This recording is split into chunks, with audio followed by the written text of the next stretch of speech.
This is Do It for a Living, your source for inside information on the future of automotive performance. I started this business on a $500 loan from my father. At the time, I had an aircraft interiors place fashioned some straps that I thought were suitable for car transportation. And the very first event was the Portland swap meet. And halfway through the first day, I had sold out the contents of my Boeing surplus wooden footlocker in the back of my Nissan pickup. What's holding you back from starting or growing your business into what it can be? Well, if you're listening to this, it's not a lack of information. What you're about to hear is all you need to get motivated and start making waves. Do It for a Living podcast details the journey of today's true players in their own words. Find out how they broke out so you can too. The time is now. The time is always now. Welcome back to another episode of Do It for a Living. I'm Todd Ersley with My Shop Assist, and today I've got with me Colin McLemore, and he is the founder and president of Max Custom Tie Downs. They make pretty much anything and everything you could ever imagine for tying down stuff on your trailer, your cars, the dyno, the motorcycles, like you name it, they make it. And I found out about their product a few years ago. Actually, we had bought a dyno and we ran into an issue of trying to strap the front of the cars down, and the ratchet strap was located underneath the vehicle. And so I tried to find some solution and stumbled upon what they call their direct hook, which is essentially like the hook end of the ratchet strap, but it didn't have that like 1 or 2 foot lead in. So it was like an absolutely fantastic product. And I did buy a whole kit from them, and I have, this is a unsolicited promotion of their product, but I just think they make some really cool stuff, and I'm really excited to have the opportunity to talk with Colin. So how are you doing today? Doing great, Todd. I really appreciate the opportunity to take part in this. Yeah, it's going to be a lot of fun. And so, just kind of to get the podcast started, I'd like to hear your personal background. So where did you grow up? What did you do as a kid? Just kind of walk us through the process of getting involved with tie downs. Sure. Well, it's not a very sexy part of the industry, you might say, but I got bitten by the car bug or the mechanical bug at a very early age. Was raised actually predominantly in the South Pacific, in the Marshall Islands to be exact, and didn't have a lot of car subjects, but we had rusty old bicycles, and boy, did I build a few of those. Yeah. I used to buy them a dozen at a time at police auctions, and because of the horrific salt spray environment, I'd buy a dozen bikes and end up with maybe 1 or 2 that I could sell at the end of scrapping a bunch of them. But so that's really where I got hooked on all things mechanical, and that certainly continues as a disease today. Fast forward, my dad got transferred to Washington State, where he joined the Boeing company, and that enabled me to switch my focus from bicycles to cars. Mm-hmm. My first car was a 1940 Ford that I purchased at the age of 14, and proud to say that I still have a 40 Ford in my life today. Oh, that's fantastic. Yeah, and really for me, it's all things internal combustion, 2 wheels, 4 wheels, on-road, off-road, you name it, I love it. And really that's kind of how our equipment offering works as well. We offer product for anything and everything, really, with the exception of over-the-road trucking, the commonly seen items. That's not what we do. But if you see a specialty car on a trailer, there's a pretty good chance it might be our product keeping it in place. So how old were you when you guys moved to Washington? Oh, let's see. I was, I guess must have been about 13 years of age. I moved to Washington State. And then did you end up doing high school and going to college, that whole education deal? I did. And really I guess began the use of a lot of tie down equipment during my college days. Anything but studying was my game. And went to school at Washington State University, which is on the far eastern border of the state in wheat country. And rather than studying, I would often be found in my little Toyota pickup rambling around the backcountry there searching out car projects. Okay. And since I didn't have any money to work with, many of the cars that I bought didn't run. And so it was the constant need to trailer. And that's really what got me thinking about and using the generic tie-down equipment, which I just became very frustrated with. Mm-hmm. It's fine for certain applications, but not for hauling cars. Yeah. So it all kind of sparked there, if you will, at during my college days, and shortly after graduation. One of the cars that I had sold to a gentleman in Seattle, I got a random phone call one day, and he asked if I had any plans upon graduation. I said, well, no, I mean, I got to find a job doing something, but Yeah. going to work in life insurance sales didn't really turn me on at that point. So short story long is he hired me to restore a 1956 Crown Victoria that he had bought from me just a few months prior. And so moved back to Seattle, began working with Jerry on the restoration of that car, and all the while started to kind of formulate what became Max Tie Downs. Started the business in 1993. Shortly thereafter, began to attend some events to promote and sell our wares. And I think it must have been 1994. I met Tim Foss from Street Rodder magazine. Mm-hmm. Tim is one of the few veterans that still remains in the magazine world today, and certainly like to give a shout out to Tim and thank him for his tutelage along the way. So started Max, and then within 6 months went to work for Street Rodder, and at the time that was like a kid being swept off to Hollywood. Oh yeah. Especially having owned a 1940 Ford already, that landed me just spot on. Couldn't have been more thrilled with my job position. So what was your position? Like, what were you actually doing there? I got hired in advertising sales for Street Rodder specifically, and 5 years later when I left, I was in charge of the Street Rod and Performance Group advertising sales effort. And of course, we all know that print now is not what print was in the 90s. Had a great run of it.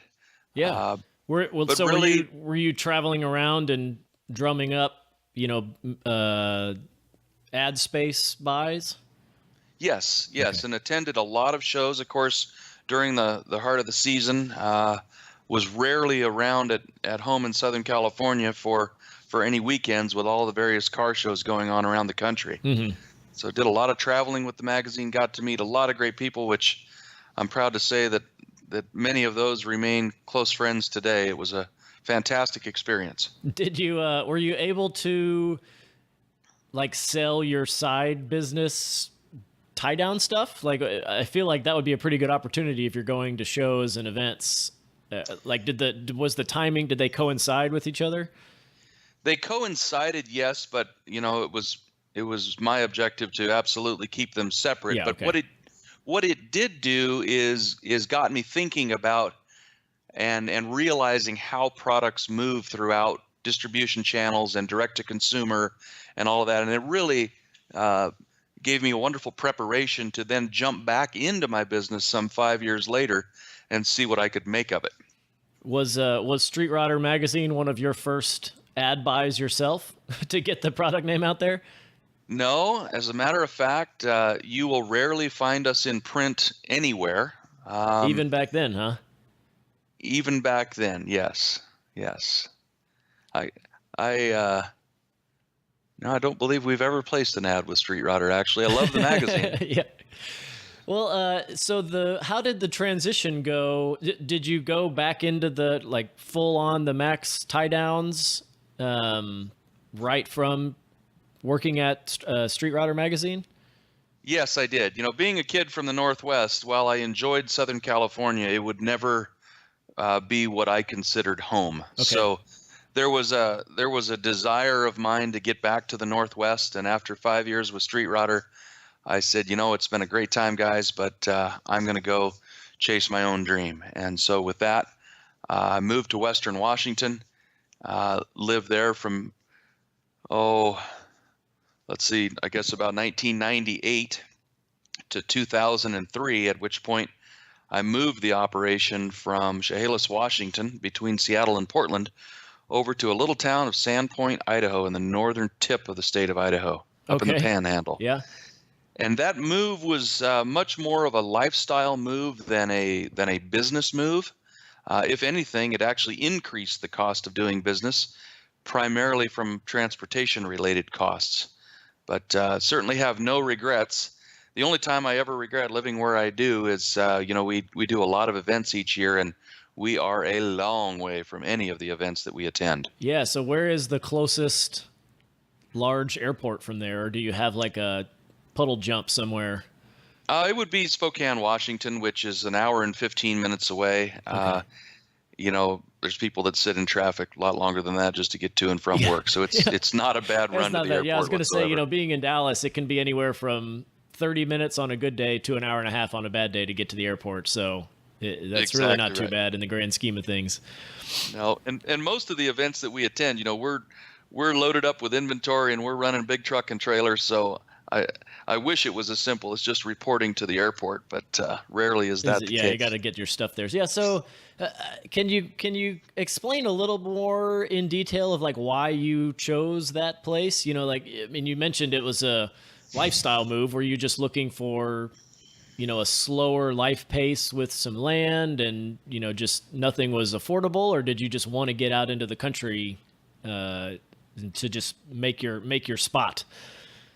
Well, it was really all of those things, Todd. I had outgrown my shop in Washington State, and so a move was imminent, whether it be expanding my existing shop, which really wasn't a very good option, or buying, building, or leasing something else. And with all of that being said, I was really, quite honestly, sick and tired of the rain in Western Washington, and really desired to have four seasons and a quasi-resort town of Sandpoint. So I was able to purchase commercial property, and I'm glad I did then, because boy, has it changed in the last 15 years. Yeah, I bet it has. So yeah, we built the facility that we're in now, and we've added on a couple times since. We operate in about 17,000 square feet now. Admittedly, some of that is filled with Colin's junk. Okay, yeah. Your never-ending list of projects that may or may not get done, yeah. Pretty much, but we try to make some consistent headway on those, so that's good. Sandpoint really represents, like I say, a lifestyle change. It's we've got a 43-mile long, fantastic lake for all your water recreation and fishing. We've got a local ski resort, and like I said earlier, 4 true seasons. I'm an avid dirt biker and love my time on the lake, and it's we all spend a lot of time at work, and it sure is nice to have all this recreation literally in your backyard for those hours that aren't spent in the shop. Yeah, we miss a lot of that in the big city. That's why I tend to travel to Colorado for quote unquote work pretty often. Right. Yeah, absolutely. So yeah, discussing a little bit about the location, but can you kind of walk us through the growth of the business? Like what stage were you at in your small shop in Washington? And then what did the move to the larger facility allow you to do? How many people, were working? Just kind of walk us through the steps of growing the business. You bet. When I elected to move to Idaho from Washington, there were about 3.5 of us in the whole business. I had a full-time machinist, and I had a seamstress that was actually Peruvian. She grew up in fancy ballroom gowns and suits for the wealthy of Lima, Peru, and married an American guy and found herself in Washington. And I hired her, and she could sew like the wind. I wish I could have packed her up and brought her with us over to Idaho. So since the move, we've grown slowly and steadily. I think we have about 16 people here now, and it's very steady work. I often say that Sandpoint is there are jobs, but there are very few careers, and we're proud to offer more of a career related path for local employment. Do our part there. Um, so, probably not unlike a lot of business owners in the automotive aftermarket, I have passed on some opportunities over the years to take on outside investors and really explode the business. I've just chosen to stay on that slow and steady path where, for the most case, it remains manageable and doesn't get too carried away. Mm-hmm. We've all witnessed businesses that have grown too fast for their own good, and then have to deal with all the negative of that. Yeah. So what products?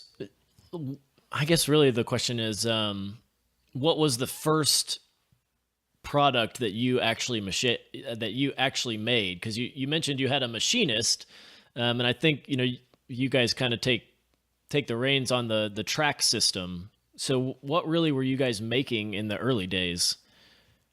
That would have been the Versatility track profiles, the adjustable tie-down track. So really, if you think about the business here, it's really the combination of machined items with sewn items that come together in shipping. So we're a combination of a machine shop effort and a commercial sewing shop, if you will. Mm-hmm. And was there anything like that Versatility track system, when you got started, or was that a wholly new idea that you had? No, it was loosely borrowed from the aircraft industry. If you ever look down at your feet when you're flying commercial aircraft, your seats are attached to something very similar to what we produce today and what we have produced for the last 25 years. The difference being, however, is that, as you know, anything that's got the word airplane on it, costs 12 times what it ought to. Yeah. And so basically what we've done is take a very proven item from the aircraft industry and make it available for consumer and OE markets without all of the aircraft red tape associated with it. Okay. Yeah, you're not having to do, I guess you do testing, but maybe not to the strict requirements that they have, right? That's correct. Okay. Yeah, and so for machining that, I mean, you just take a strip of aluminum and just run a channel down it and drill some holes in it, I guess halfway through. Sure, it's just like that. I know that's a little more complicated, but it's a consistent profile with two different cross sections, looks like. Yeah, we have 4 different profiles of our Versatility track and actually probably about 12 or 15 proprietary dies that we extrude aluminum shapes with, and then do various finishing processes or alterations to those extrusions to make the final product. And so that kind of plays in with, was that shape, proprietary? Were you building your own hook tie-in systems to that as well to kind of sell as a package to the consumer? Yes, that's exactly right. So all of our stuff in the way of the extrusions is proprietary shapes that we alter from there, from the extruded standpoint. And then all of our tie-down assemblies are produced in-house as well, which gives us the ability to get the customer exactly what they want rather than having to compromise and choose a more generic approach, if you will. And not only that, get you exactly what you want, but because of our product being so utilitarian in nature, it tends to become kind of a second thought. Like in race day prep, you're focused on the car and everything else surrounding that, and not until you go to load the car do you say, "Uh-oh, I loaned my tie-down gear, I think, to John last week, and it hasn't shown up again. We better get some more." I'd like to think that's the little gremlins that we place in every box that we ship out of here that makes the stuff disappear and need to buy more. Buy more of it, yeah. That's really not the case. But the reality is, it's quite often an afterthought for some people. Yeah.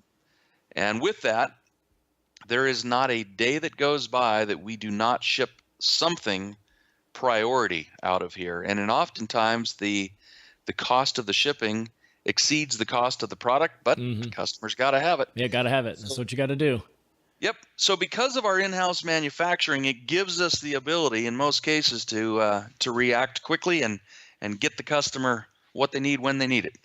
So do you have any intellectual property rights for those? Do you have patents, or I guess utility patents even, or for how it works or how to manufacture it? Or, have you been able to protect your intellectual property in making those parts?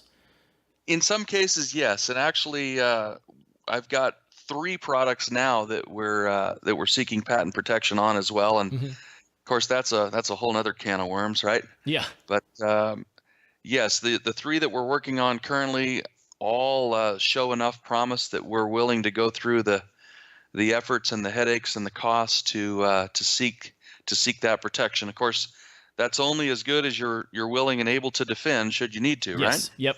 Yeah. It just gives you the right to sue somebody. Doesn't guarantee that they're not going to make it. That's exactly right. And unfortunately, that's all too common in today's automotive aftermarket. I really appreciate the efforts of SEMA, for instance, in being willing to take a stand when necessary to protect the intellectual property of the membership there. Yeah. Have you ever gone after some company and won a suit for copying your products? No, fortunately, not had to do that. Although we were drug into one recently between 2 other companies. Okay. that had their own dispute, and I had to weigh in as, I guess they call that, an expert witness or something to that effect, yeah. but to help them settle their own dispute. And ironically, both of those parties had sort of loosely copied one of our items, not one that we had any intellectual property protection on, however. So it was kind of interesting that our invention sort of set the precedent for prior art, and that's why I was drug into their particular argument. Interesting. But yeah, it's at some point I think it's inevitable, but we continue to count our blessings that at least not yet. We haven't had to have the distraction on many levels of what that can represent. Mm-hmm. So switching back over to the location, I'm pretty intrigued by that, because we've for the most part, people they manufacture places where there's a lot of people, and the shipping logistics have become very easy, and I know that's easier and easier as the shipping companies improve their operations. But when you made that move, were you able to find people to work, or did you have to bring people in with the skills required to manufacture your products and do sales and accounting and all of that? Fortunately, we've always been able to dig deeply enough that we've been able to hire, for the most part, locally. We are actually, for all yous out there in Radio Land, we do have a couple of positions open at the moment. So yeah. I'll throw that plug in there. But we have been able to find some wonderful talent. We've got an incredible team here. And certainly the business is way too large and complex for me to even dream of the old days of running it by myself. Yeah. That's for sure. Yeah. So how did you deal with shipping and distributing your products, in the beginning, and then how has that kind of changed and streamlined over the years? Well, in the beginning, of course, we didn't have some of the large players like we do today representing our brand in the aftermarket. There's some manufacturers that have taken the path of not selling direct. We do sell direct to the consumer, but we also have representation in the aftermarket as well. So I guess the need for the processing of larger bulk orders really has not been an issue before the move, if you will. So in the last 15 years, it has become quite common. And, as a course of the day, we have semi-truck traffic in and out of here, as well as UPS and FedEx both twice a day. And it's a busy little freight area for our little town of Sandpoint, for sure. Yeah, I can imagine. We love to get the guys between UPS and FedEx arguing over the account. Oh, Jesus. Yeah. Yeah. And so so it sounds like you sell both direct to consumer and through the large distributors, the aftermarket distributors. Do you also have, I guess, like authorized dealers for your products? Yes. Absolutely. And we're a bit different from the standpoint that we also supply a number of manufacturers on the original equipment level that incorporate our product into the products that they are building. And that's a pretty diverse audience as well. We've got some military, some marine, trailer manufacturers, for instance, mobile display and like modular stage setups. We get into some really interesting applications for our product that it's kind of fun to reflect back on. I think the strangest one in recent years would probably be a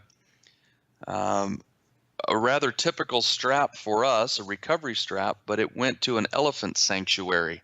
Okay. And the purpose was if they had a sick elephant that was incapable of moving themselves, why the zookeeper could somehow fish this recovery strap beneath that downed elephant and get them on their feet. Wow.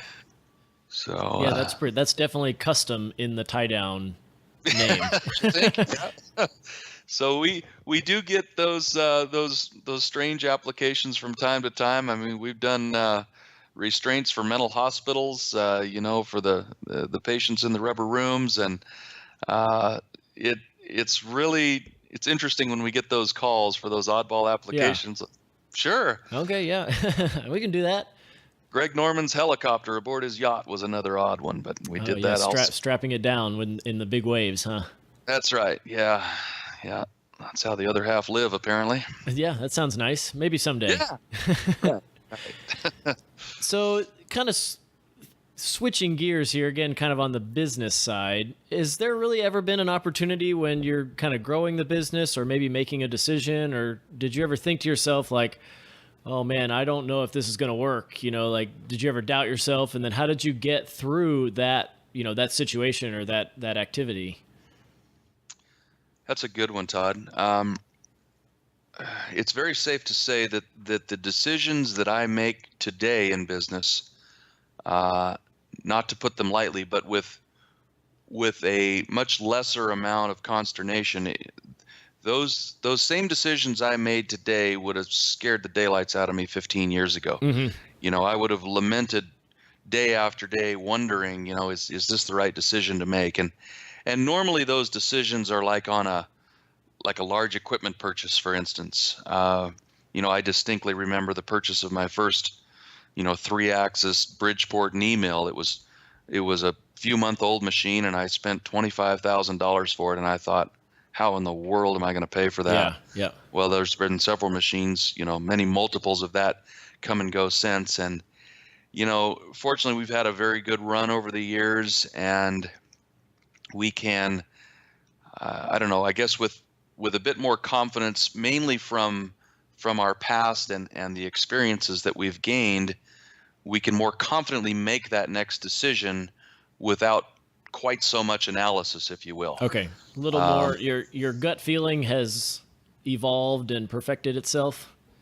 Well, I don't know about perfected, but I think in a lot of cases, whether it's a business or personal decision, I really think that good old-fashioned gut feel is a good lead for us, at least for me. Yeah, just learning from your past experiences and kind of being more confident in it, huh? Right. And sometimes when you elect to go through the whole process and really map it out, I have found at least that quite often I come back to what was my original gut feeling about that topic anyway. Well, that's good. Yeah, a little validation. Right. So what about maybe the worst experience that you have had, other than the economic downturn of 2008, which pretty much hurt everybody? Is there, some situation, maybe a machine you bought that didn't work out, or a product that, just you put a bunch of money into and then it just flopped, or, was there anything like that happened, or maybe even just a logistics thing, getting product to a certain place? I'd be lying if I said that I had not really had my sights set on a particular product, going gangbusters for us. There there have only been a couple, fortunately, that I've developed, and also very fortunate that I didn't get too deep into them before I Yeah. realized that the market wasn't quite as excited about that product as I was. But really, with the advent of technology, that becomes a lesser risk as well, right? I mean, Mhm. I know for a fact that that there are many businesses out there that might do a 3D model, for instance, or some printing. Maybe Mhm. it's a printed part that they throw out to the marketplace to tease them and base the decision to move forward with that product on the consumer response, right? Mhm. Before they've actually built anything. Um, that's not a bad way to test the waters. I think the secret there, though, is making sure that you are prepared to then make that leap if you do get a positive response, so you're not keeping people waiting for the product that you've merely teased them with. Mhm. I find that SEMA's a lot that way. I can think of a couple manufacturers in general that I see a product that they will put out there at SEMA. The physical part is in their booth, but yet that part's not available Hmm. and won't be available. And that's you, you get the consumer all excited or the reseller all excited, and then we were just kind of teasing. Yeah. It won't be out anytime soon. Yeah, I was actually So at the SEMA Exhibitor Summit a couple weeks ago. I guess it was last week at the time of this recording, and they were discussing the new product showcase, and they have a specific requirement that it needs to be ready for production, I think, within like 60 days of the SEMA show. So they're trying to keep people from doing that. They don't want Kickstarter style campaigns that are like a year away displaying some product to get everybody all excited. They really want stuff that's actually going to happen and is like the wheels are already in motion to make that part a reality, so that they don't get just kind of people throwing ideas out there and seeing what sticks. exactly, yeah, something more substantial than just a teaser. Mm-hmm. Yep, exactly. So to answer your question, aside from a couple of hiccups of products that I thought would take off better than they did, we've been very fortunate that has not been the case. Okay, well, it's always good. And there's always little bitty things that come up. But what about something that's got you fired up right now? Is there any like new products that you are excited about? That or something you're doing or events that you're dealing with that you're really excited about? Yes, the three products, unfortunately, that have to all remain anonymous right now. The three products that I'm working on achieving some patent Mm-hmm. coverage for. If any one of those three go over half as well as I think it will, it could potentially change the business landscape for us here a bit. Very excited about all three of those. They are all tie-down related products. Okay. Yep.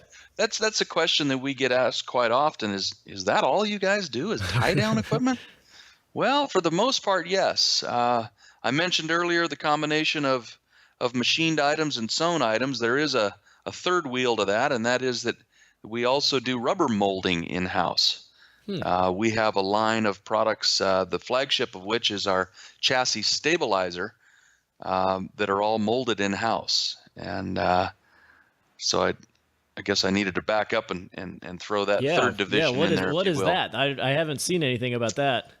Yeah, chassis stabilizer is an inflatable bladder that is used for car transportation. It goes between the deck of the trailer and the bottom of the car that you're transporting.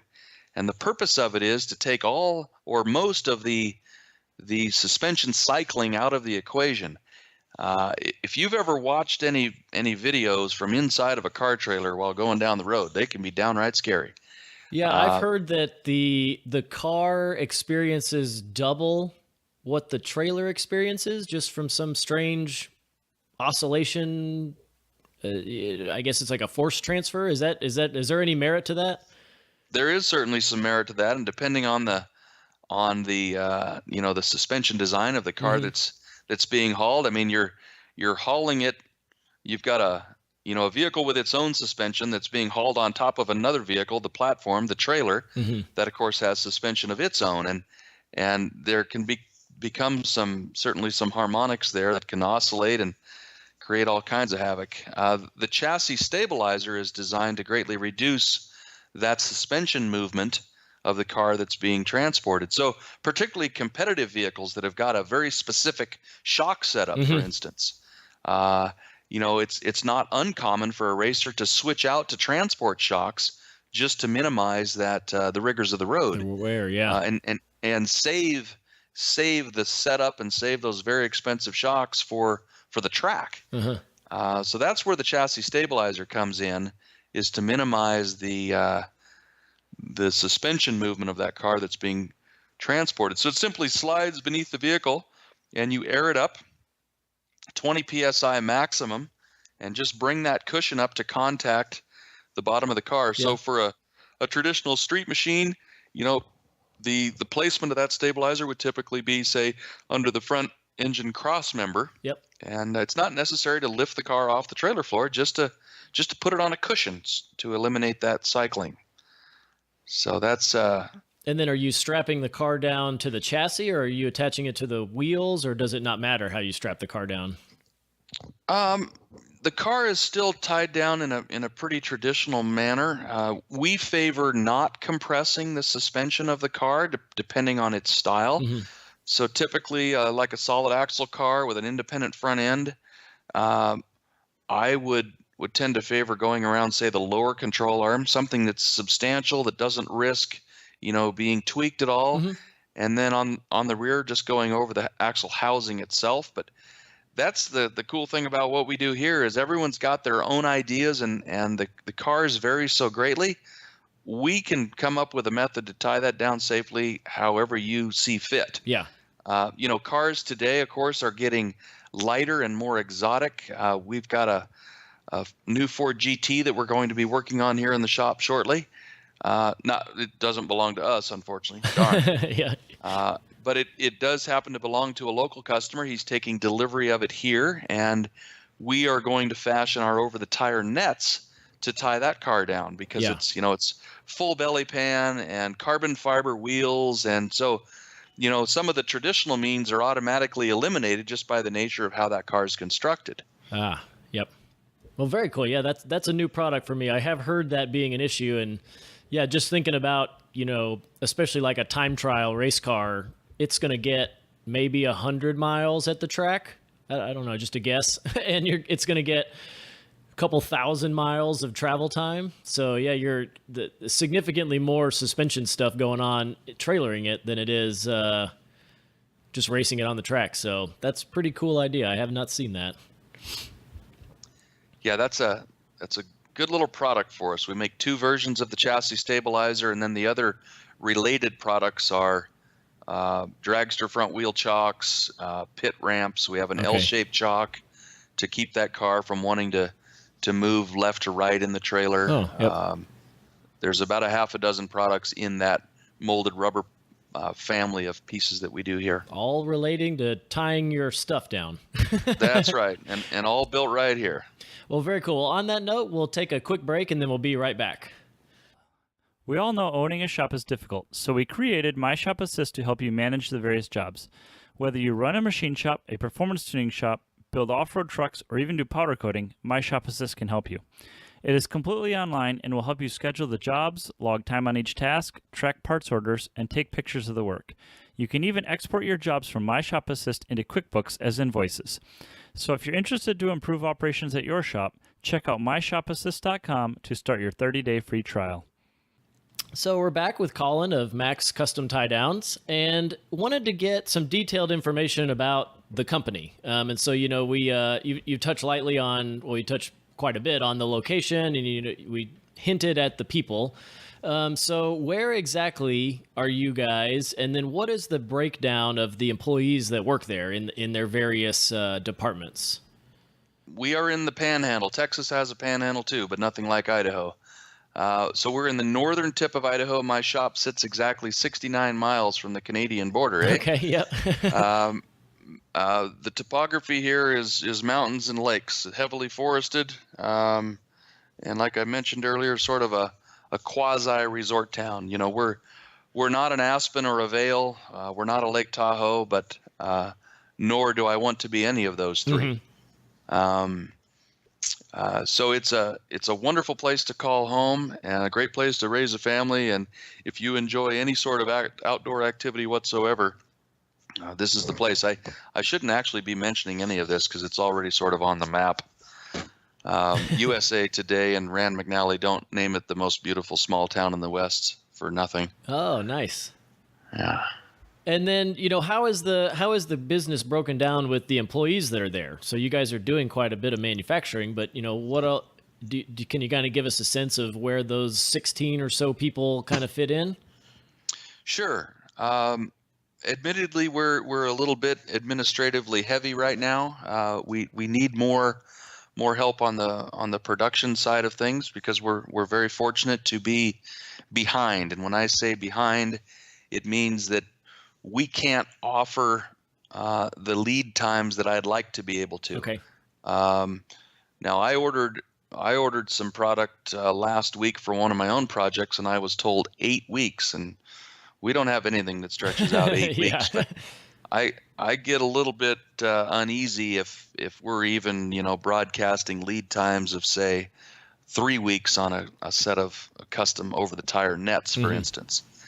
If you're ordering a catalog item, however, for your car, it may push, say, 3 or 4 days right now, which is certainly not unheard of, and perhaps most people wouldn't consider that lengthy at all. But again, you got to remember that our product is very utilitarian in nature, and sometimes a lead of 3 or 4 days doesn't work for our customer. Yeah, and could blow them out, huh? Yeah, and I certainly, hate to not be able to come through for a customer, or worst case, have them go elsewhere simply because we can't meet their timing requirements. But as the old saying goes, a lack of planning on your part doesn't constitute an emergency on mine. Yes, But it's nice to be able to help out. It is, and that's certainly much easier said than done, because after all, that's how the lights are kept on here, is selling product. Yeah. And so what are those positions you're looking to fill, like specifically?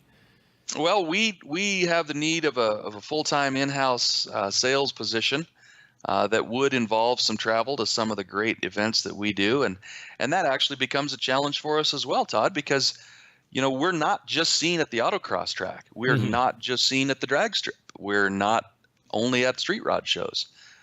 We try to do a reasonable job of covering a lot of different angles and a lot of different events. Yeah.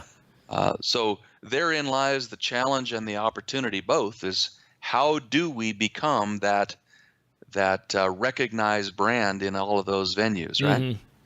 Yeah, you go to off-road truck shop one week, or off-road show one week, and then a dirt show another week, and drag. Yeah, you're kind of all over the map because it's all applicable. So that's good.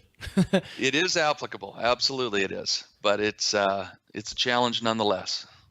And then how, I guess this is kind of a softball question still, but when somebody's out there looking for tie down products, me specifically, when I was searching, I wanted something specific and didn't know if it existed or not, and found you guys. But how are you justifying somebody buying your product versus another one? Because you can go down to the trailer store and pick up or Northern Tool or Walmart or something and pick up products right then and there. So how are you differentiating your product in the market?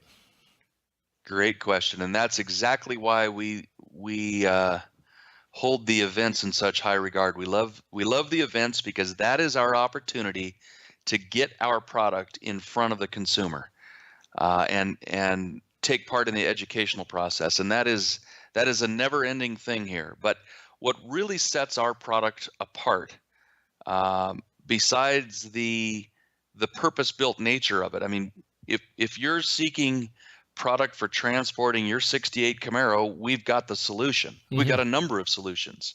So it doesn't cause you to run to the big box store and pick up something generic and fuss with it and hope it'll do the job and perform well. We've got the perfect application for that. The primary differences in our product, beyond the purpose-built nature of them, there's a number of quality differences. Our hardware, the design of the hardware, if you're speaking of a ratchet, for instance, one of our things we love to do at a show is have a generic ratchet handle that could be, any brand from really any number of sources, but it's sharp, it's sticky, it doesn't function right, it doesn't release like it should. You almost think you got to wear a glove to operate the thing, and it's just sort of lackluster. And then we then put the max ratchet handle, and let you operate that, and the light bulb comes on 99% of the time. Yeah. And whether that person leaves our booth without purchasing anything, at least they've gained a different sense of perspective. They've been educated a bit, and it's our hope that, of course, that they come back to us when they're ready to buy. Right now, we're very thankful for the momentum that we have from our customers that are out there helping us spread the word. We touched on the fact that we do very little print advertising. Well, that's a fact. We really pride ourselves in the products and the service behind them, and our customers do a really great job of helping us, perpetuate the business. So hardware design and quality differences are numerous. The amount of stitching that we put into our products, a lot of our quote unquote competitors they'll make use of automated stitch patterns. And while those are very fast to produce, and that's precisely the reason they go that route, we elect to do a lot of manual stitching, where the operator of that sewing machine is physically driving those rows of stitching back and forth, so that we put enough stitching in it where the stitching itself is not the first failure point, right? Making a long-lasting item.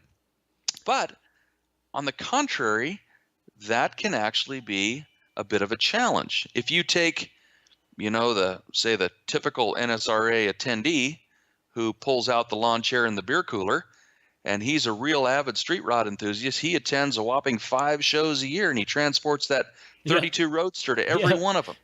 Well, if we sell that gentleman a package to make that car, that transportation effort safe and smooth, that may be the only Max product that he ever needs to buy. It's going to last him for years and years. So then the challenge for us becomes, how do we reach all of his friends? How do we make sure he's thinking of us if he lives long enough to build another car? And all of that, right? How do we keep that pipeline full and discover that next customer? And that's why, again, the shows are a big part of what we do. I wanted to ask you one other question regarding the product. When I was researching your straps, and this guy, I'm guessing this ties in with that stitching. You guys were way higher capacity, pretty much across the board. I mean, I think it was 10,000 pounds was the ones we were looking at, and the straps that came with, that I had were like, I don't know, typically 3,000 or 4,000 pounds. So is that just something that you guys are like, we're going to make a super, super strong product, like no matter what? It just seems like there wasn't any like options for higher or lower ones. You're just like, we're going to make the best and strongest, and that's it.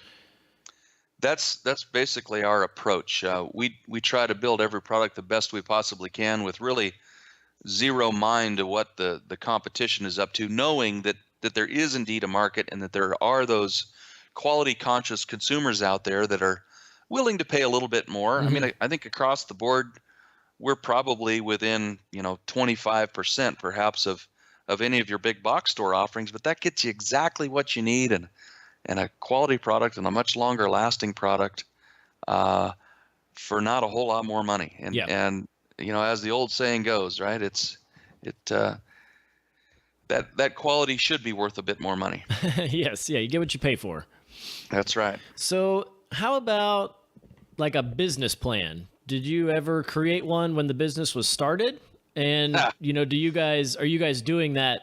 If not, are you doing that now? Are you having like yearly or quarterly meetings to see if you're on target with your goals? We are certainly doing much more short-term and long-term planning today than we ever have. In the beginning, and I will never forget this, I started this business on a $500 loan from my father. And at the time, I had an aircraft interiors place fashion some straps that I thought were suitable for car transportation. And the very first event was the Portland swap meet. And halfway through the first day, I had sold out the contents of my Boeing surplus wooden footlocker in the back of my Nissan pickup. Okay. And that's really what kickstarted the whole thing. But when I had those discussions with my dad about, hey, I think I might be onto something, he said, oh, you can't start that business with, you got to have at least 1 year's operating expenses saved up before you should start. Okay. And I said, okay, great. What's that number? Well, I don't know, I don't son. know. He's Yeah. the one with the business management degree. And so I guess I'm certainly glad that I persisted. And after all, if my good old dad couldn't name what that number was, then why are we going to let that hold us back? Mm-hmm. So, yeah, perseverance, right? Yeah. So yeah, and so now you're getting. Are you guys doing sales projections and target tracking, and any like new product development cycles? Yes, we are, and we have like an orchestrated lineup of, okay, we've got this concept. Now, what are those stages to not only prove that concept, but how do we methodically bring that to market? And seasonality does factor in a little bit in terms of, we may, for instance, slide a launch. Let's say if it's a UTV related product, Mm-hmm. or maybe it caters to the outdoorsman, say the hunter or the fisherman or the recreational guy that might be loading an ATV to the trailhead. We may intentionally slide the launch of that where it more coincides with the particular season. Okay. Yep. Fortunately, however, in general, we experience very little seasonality because our OE markets sort of operate in a bit of an opposite cycle. That's good. opposite cycle, thank you, than say the consumer markets. Typically, the springtime is our busiest time of year for obvious reasons. The weather is improving, racing is starting. Depending on where you live in the country, certainly the Southwest, drag racing kicks off, and on the OE side, we've seen a bit of a change in that. It used to be like the big transport builders, those guys that would have race budgets allocated and so forth for the teams, they'd get their orders in to the large trailer companies, say in the fall, and those companies would concentrate on building those units and having them available for the beginning of the race season. That's changed a little bit. We're finding that there are, for instance, less big dollar corporate sponsors of a NASCAR team or a drag team for the entire season. I'm sure you've seen it where that car may be sponsored month to month or even race to race by different parties. Yep. Taking that sponsorship opportunity in smaller bites. So in terms of the planning, we're doing much more product launch planning as well as just overall business planning, and really trying to minimize the last minute running around unnecessarily to really have things logically organized.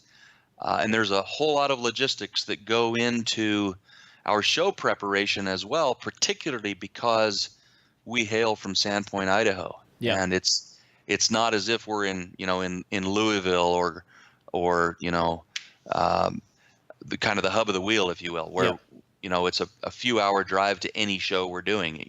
Typically for us, it's a day minimum, if not 2 days on either end of the event itself. Yeah.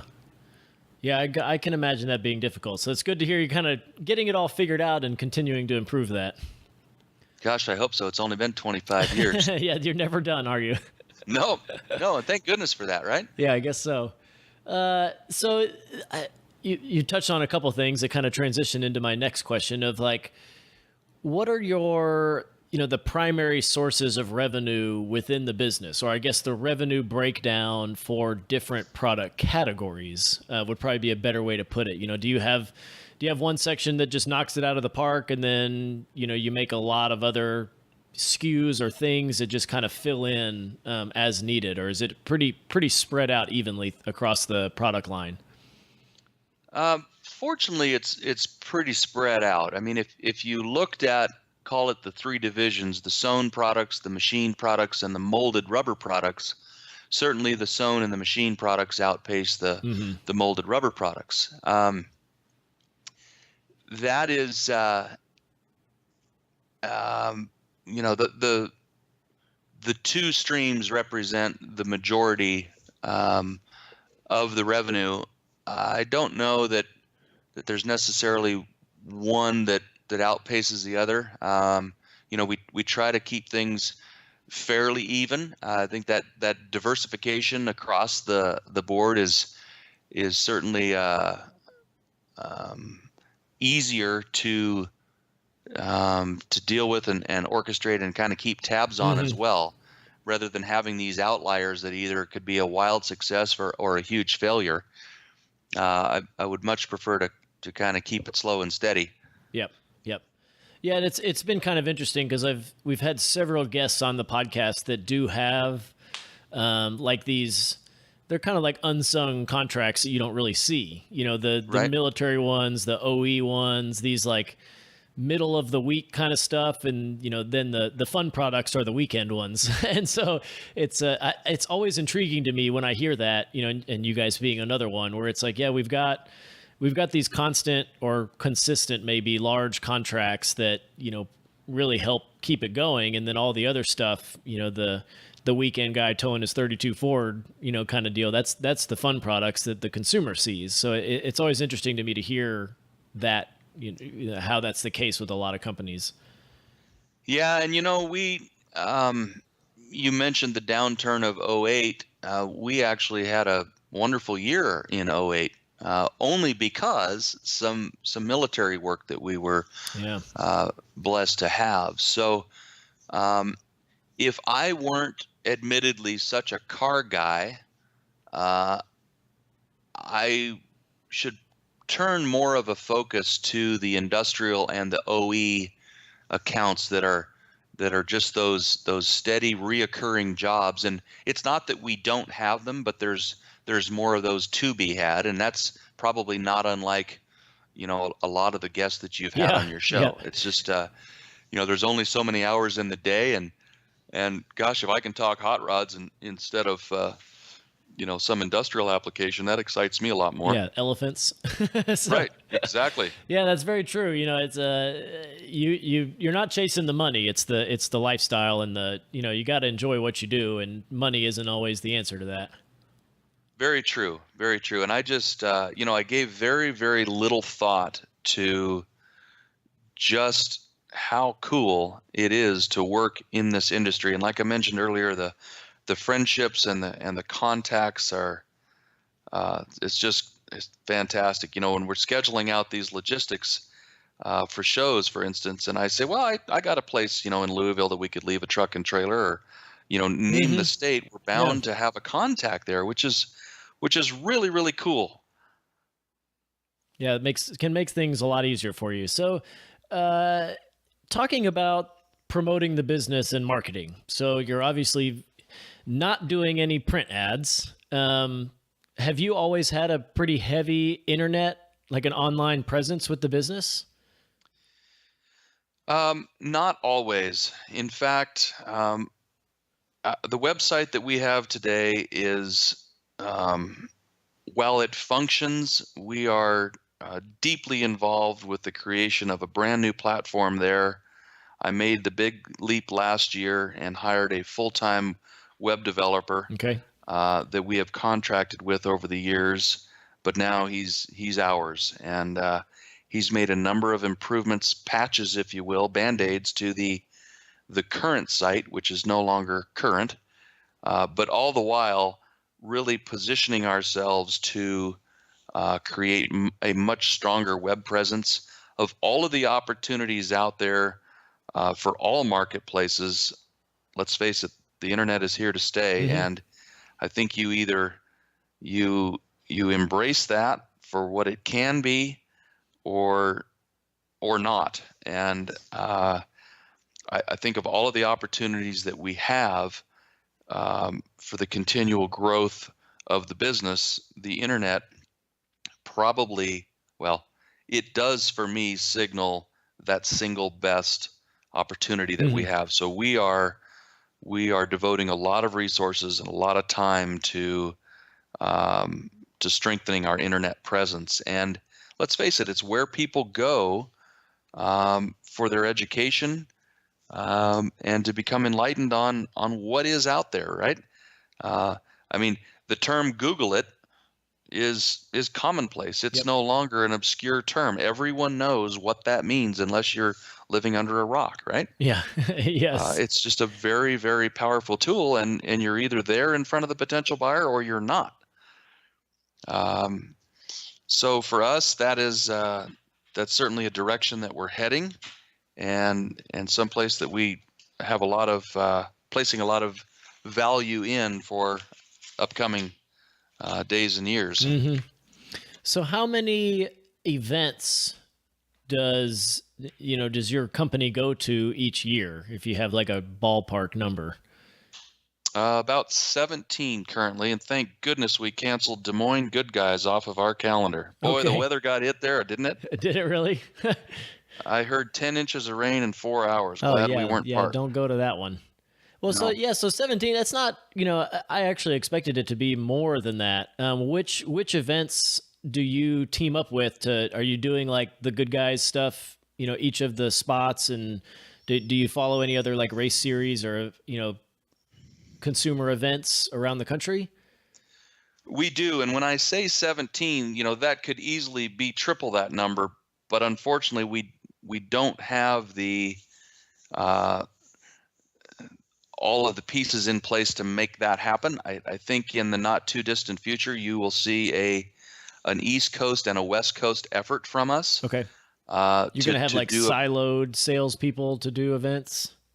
Yeah, I think an East Coast guy that can get the equipment to the event, get things set up, and have some support staff fly in and help with that event. I mean, we could be gone every weekend throughout the year. Multiple times every weekend. Very, very easily, yes. Yeah. But it just comes down to resources. And, when we're a small shop like we are, if we have 3 or 4 of the, say, 16 people that are attending an event, well, that can definitely have its impacts back at home while those people are traveling to the event. Yeah. So we're really looking to bolster the road show effort and get some additional folks that can help make that happen. Very cool. So how many? But to answer, Todd, to answer your question there on the split right now, it tends to be kind of street rod. There are a couple events that are street machine specific. We do some off-road related events. We do some UTV related events. That's an up and coming part of our product offering. And then in addition to that, while we may do the 17 events on our own, we do have representation at events through our dealer network as well, at events that we simply cannot get to no matter how much we desire to be there.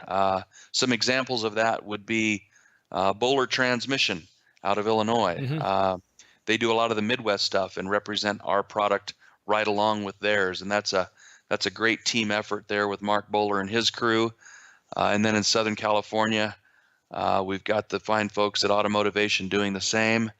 And then out of Nevada, we have Fig Speed. So depending on the event and the type of show or race that you're interested in attending, you'll either find us manufacturer direct or find one of our partners or resellers out there helping us continue the effort.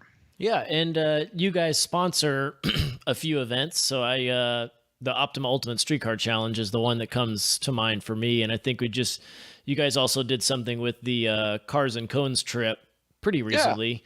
Yeah. And so I've done both of those, and I've seen you guys there. And that's another one where you don't physically have somebody representing, but you're you've got a showcase or products are talked about, kind of deal to again, just get the name recognition and brand recognition out there for people.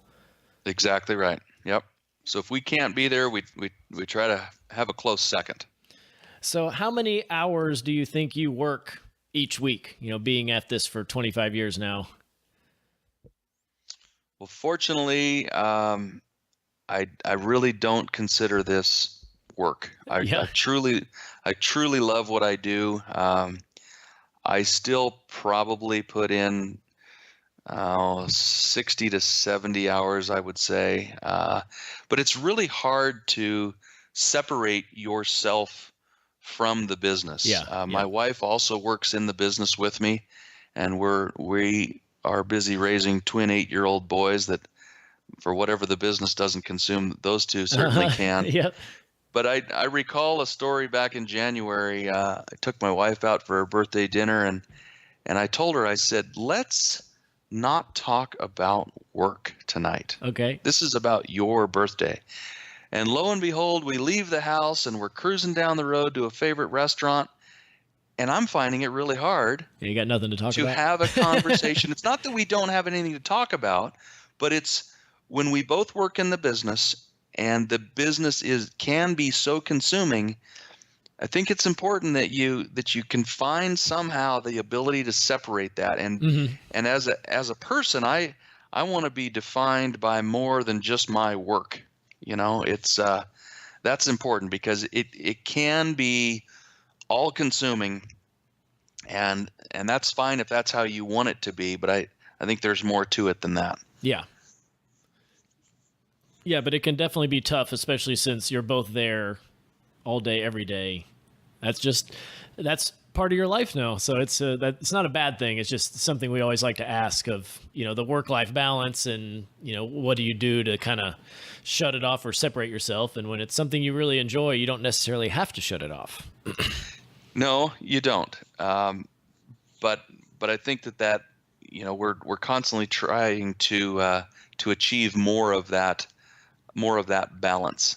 I guess, ideally for me, I'd love to get the business to a point where perhaps I'm on site, but I might be in another building wrenching on a car project. But if somebody needs me, I'm available. Yeah. I'm present, but I'm not in the throes of it all day, every single day. But those times haven't come yet. But, we just continue to enjoy each day. What is the 1-year plan for the business? Do you think you'll have your 3 patents completed, or is it going to be a little while for those still? Oh gosh, I'd like to think so, but the wheels at our federal government turn kind of slowly. I would certainly like to have all of my part of the work finished on those in the next, say, 90 days. Next year, let's see. Well, certainly getting those 3 products to market will be a huge source of satisfaction. We canceled about 4 shows that we had tentatively mocked up on the calendar so that we could attend to more projects here. And instead of just opening that proverbial can of worms, we actually can find some finality to a few of those. It's good that those projects are never over. That is more fuel for the fire. But at the same time, they can tend to get kind of spread out and a bit chaotic when we've got so many things that are started and so few that have actually been finished. So that's really the focus right now throughout the organization is to focus on getting some of those truly finished. One of them that's on the docket right now is finishing out the interior build out of our show trailer that it truly does operate at the utmost efficiency. And then with that, we're going to duplicate that same trailer out east somewhere, but have it patterned off of the first one so that, whether you're stepping into the East Coast trailer or the West Coast trailer, where everything's at and they mimic one another. And getting those systems, getting that organization, carried throughout is that's an utmost priority here. And we've got a real focus on lean manufacturing as well. And that's exciting to see when we look back we do a really good job, I think, of documenting the present state and the future state. Okay, yeah. And being able to reflect back on that and go, wow, look at the changes. Look, it's laughable in some cases how we used to do Yeah. certain processes and how far that's come. We attended a show a couple of years ago in Charlotte. It was an international industrial fabrics convention. First time I had ever been to it. And my wife and I went as sort of a combination, vacation and trade show environment. And, we walked away from there with three items that turned out to be quite revolutionary in terms of our sewing processes. And that was a real eye-opener that it's important to look outside of your own realm, your own world, and because there are things that perhaps are just around the corner that could be, very helpful in business or in a personal life. But if you're just entrenched and you never pop your head up to look around, you're not going to see it. Yep, very interesting.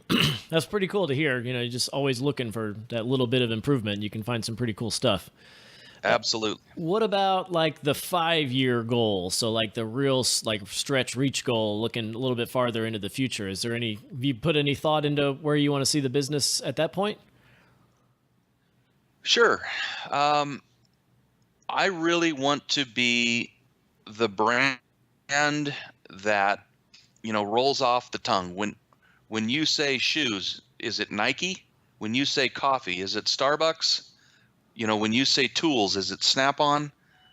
I want to be, when you say tie downs, it's Max. Yep. And I think that's really the 5-year plan, is to be that quality brand that rolls off of people's tongue when you say tie downs. And with that, I get asked often, well, what's your plan? I mean, are you trying to fatten this hog for slaughter? No, I think at this point I'm unemployable, so I better make it work. And I truly do enjoy what I do. So at this point, I think to be able to find some more time for myself and my family ranks, excuse me, much higher than looking to sell the business or make some transition in that regard. Yeah, that's a really cool goal that I've never really thought about. Just you touched on it earlier, Google and Kleenex and with tools, it's just everybody has this perception of it, and becoming one of those things, it becomes just kind of the generic name for the product in general, but it's your actual company name.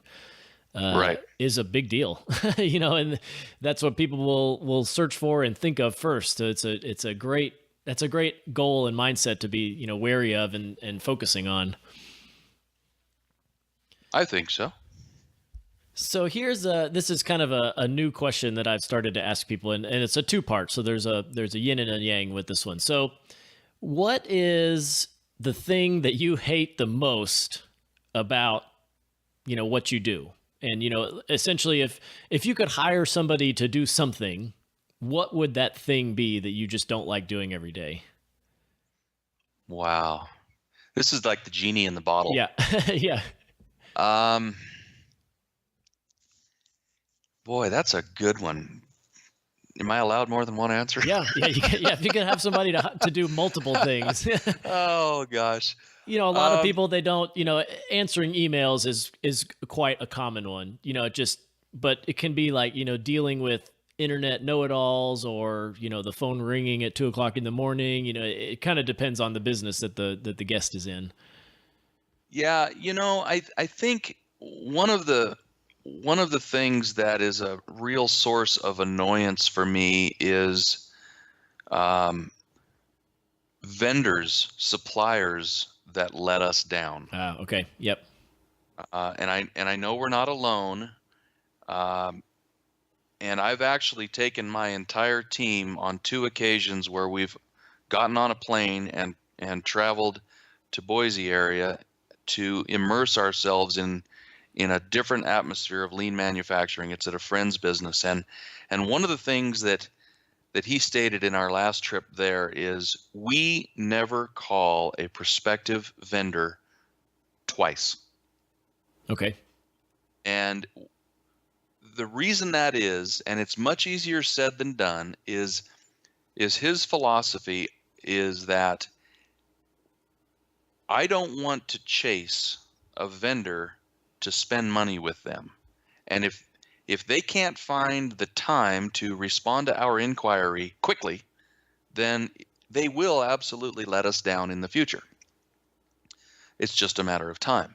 And so I don't do any of the purchasing in my business. The business is too large and too complex for me to do that, and I have better things to do. However, I do think that I certainly have a sense of what's going on and the struggles that are part of that every day. And we have become much better at really making ourselves clear with our vendors and our expectations of them. But despite that, we're still let down from time to time. And that is very, very aggravating for me. Yep. Because what is seen by them as not such a big deal, we were late, and no, we didn't bother to let you know we were late. It's easily brushed off by them, but what they don't understand is the implications and how that, in most cases for us, very quickly snowballs into a much bigger deal. Yeah. Yep. I'll give you a very recent example. I'll give you two of them. Okay. Yep. FedEx and UPS both decided here in recent months that they were going to have a 96-inch cutoff for the length of a package that could be shipped. Well, one of our track offerings is an 8-foot piece of track. Yeah. Well, by the time you package it, it's a little over 8 feet. And the FedEx rep that we had in here had the audacity to tell me, well, just shorten the length of the track by a couple inches. It still fits in a package that doesn't exceed 96. Okay, that seems like perhaps a logical solution. But what he doesn't understand is that all of the resellers, all of the OEs that utilize those parts as part of their manufacturing process, okay, right there, that is an enormous undertaking to go back and alter what is so seemingly simple for the FedEx rep to spout, right? It's just not that easy. And so neither is having a supplier that is running a week late and doesn't bother to notify us. That may not seem like a big deal.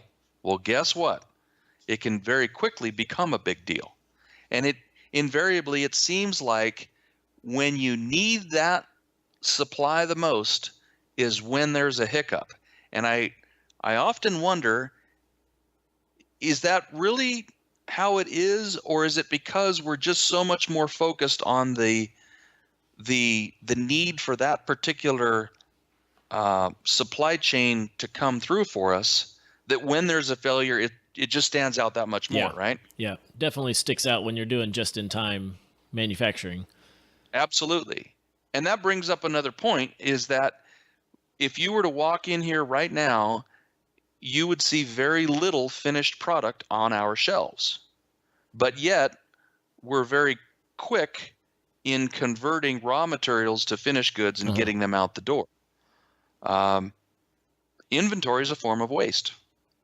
We don't like inventory. Keeping it all clean and smooth. Yeah, I can understand the frustration with that for sure. So yeah, finding a good vendor can be difficult. So looking at it from the other side, so here's the flip side of that question. What is your favorite part about the business and the company that you run? The favorite part is being able to earn a living within an industry that I deeply love. I would be the guy that would take vacation time more than allotted from my day job, whatever that day job happened to be, to attend some of the same events that I get to attend and call work. Yep. Yeah. Over Father's Day weekend, while this wasn't a sanctioned event by any means, a large group of us from this area went to the southern part of the state to the St. Anthony Sand Dunes. And as we rolled into the RV park, the truck and trailer, motorhome and trailer right ahead of me had a UTV on an open deck trailer that was held down by our tire nets. And I turned to my twin boys who were joining me in the cab of the Freightliner there, and I said, "Boys, you see anything you recognized?" And they just lit up, and they turned to me and they said, "Dad, they've got Max tire nets." Well, they recognized them, right? Yep. So, that's pretty cool to be out there among the ranks and to see our product being used and being enjoyed. And that's very fulfilling for me as a car guy to get to call this work. Yeah. That's awesome. Yeah, it's definitely a lot of fun being in this industry. Oh, and I think, Todd, what really makes the difference is when you attend an event, whether it's Cars and Cones or a Good Guys event or a drag race, the people that are there, by and large, are there on their own accord. They're not there because they were told they had to be there, except those that are working, but hopefully they're having some fun too. And I think that's the real difference, is the whole mood tends to be lightened when you're surrounded by people who have chosen to go there that day and do whatever it is that they are doing. That automatically sets the stage for a really good time. Yeah, that's definitely the case. It's always a lot of fun. Yeah, just think of all the events that I go to. Same kind of deal. It's not really work. It's more just it's a fun activity that I don't have to pay for out of my pocket.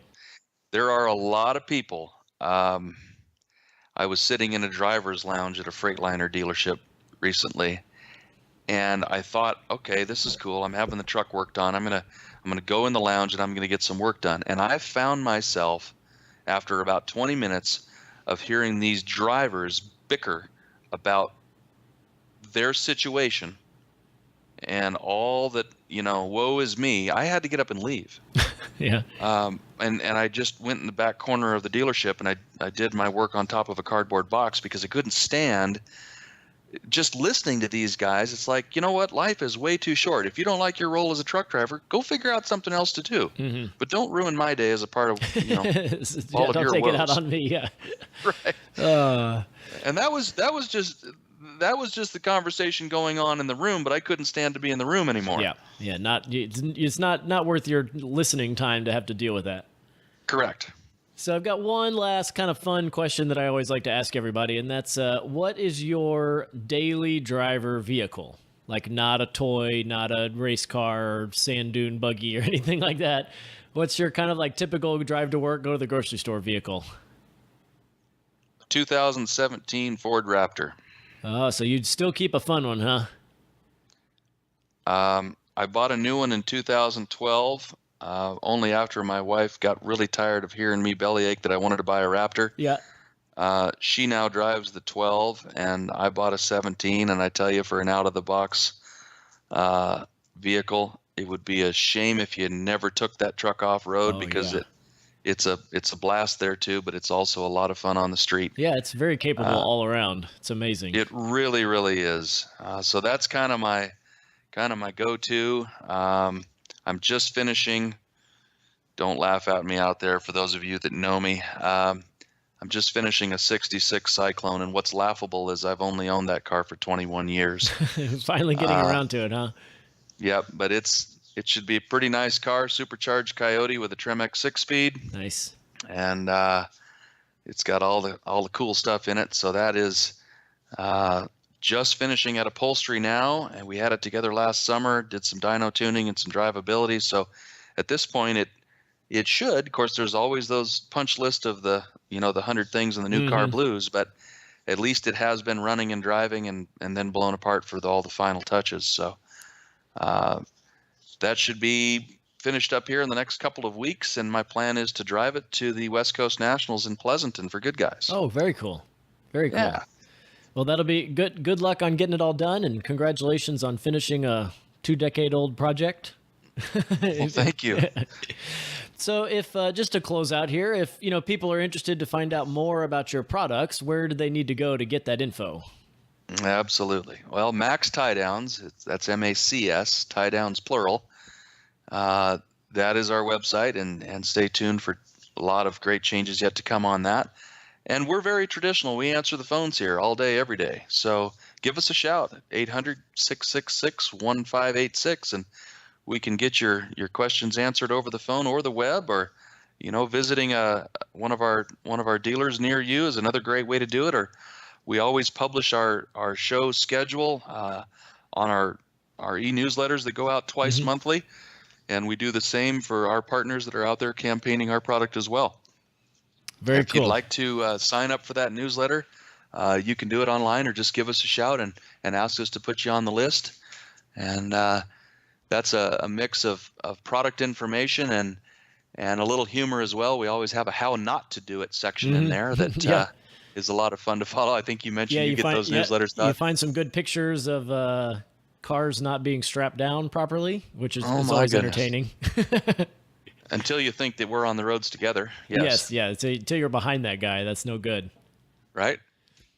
Well, I really want to thank you again for coming on and telling us about the business and your own story. It was very enlightening, and I definitely learned a lot. And so again, just thank you very much for taking some time with me today. Well, likewise, I really appreciate the opportunity. We've done a couple of these in the past, and it's a little odd to sit here and have this conversation without being across the room from you, but enjoyed it nonetheless. Well, I look forward to meeting you in person at one of these events someday. Absolutely. Well, follow that newsletter. Let us know when and where that can happen, Todd. Thanks for listening to Do It for a Living. You can find out more about this guest, this show, and even details about what we just talked about at our website. Check out the Facebook page at facebook.com/doitforaliving and tell us who you want to hear from. And most importantly, subscribe to the podcast. Click subscribe. Do it now. Seriously. I'll wait while you grab your phone. Open up the podcast app. Tap the subscribe button. When you subscribe, you help us gain momentum and attract more high-level guests. Thanks for listening, and good luck.